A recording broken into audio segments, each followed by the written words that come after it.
Hey everybody, good to see you today. I am about to start working on the editing for the video that I'm trying to release tomorrow.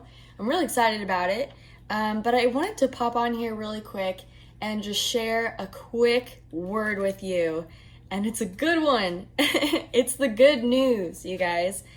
So earlier today I was reading in Mark 13 about the signs of the end of the age.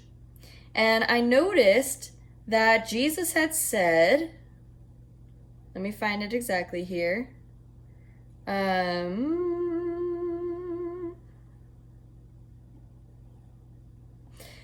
He says in verse 10, in Mark chapter 13, verse 10, talking about signs of the end of the age, he says, "And the gospel must first be preached to all nations." And I just had a question pop up in my mind when I read that, and I was like, Jesus, what do you mean by the gospel? Right? Like, what is the gospel?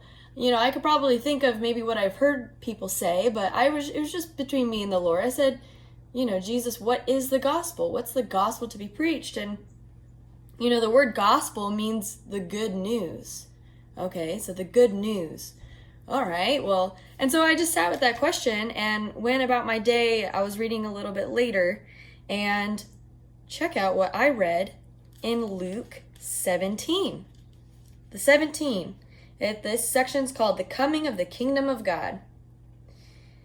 It says, once, having been asked, and this is Luke 17, verse 20. Once, having been asked by the Pharisees when the kingdom of God would come, Jesus replied, "The kingdom of God does not come with your careful observation. Nor will people say, 'Here it is,' or 'There it is,' because the kingdom of God is within you."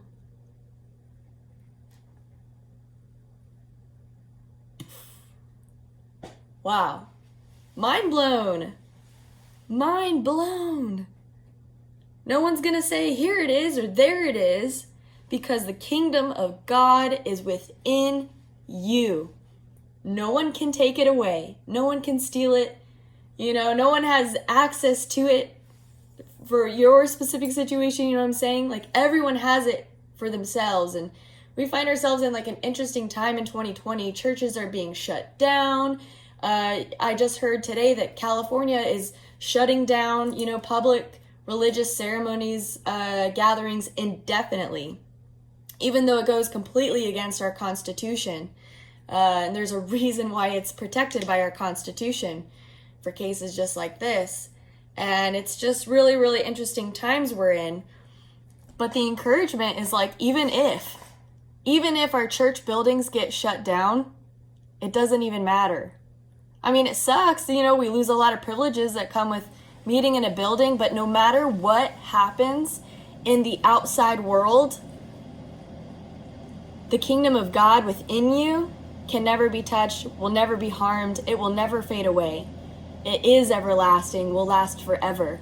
And you have access to it right now. Right now. Right now, the Lord is with you. So turn and face Him and just start that conversation, or continue that conversation wherever you find yourself. But yeah, that's good news, is it not? Is that not like the greatest news you've ever heard? Is that you already have everything you need within you, and it has nothing to do with what we can see or feel or taste or hear on the outside. But we have it inside. All of us has access to it. That reminds me of, I think it's in Ecclesiastes, where King Solomon, the wise king, says that God has placed eternity in the hearts of man. So go inside today. Spend some time. Go inside. That's, the Lord will meet you there. Right there in your heart. It's right there waiting. So that's some good news. Like I said, tune in, I think tomorrow. Hopefully I'll have it up tomorrow or Friday. This is going to be a really good word, so I appreciate you all being here, and just wanted to pop in and say that real quickly and share the good news with you. Great news! Aren't you tired of all the bad news? This is great news. So share it. Share it with a friend.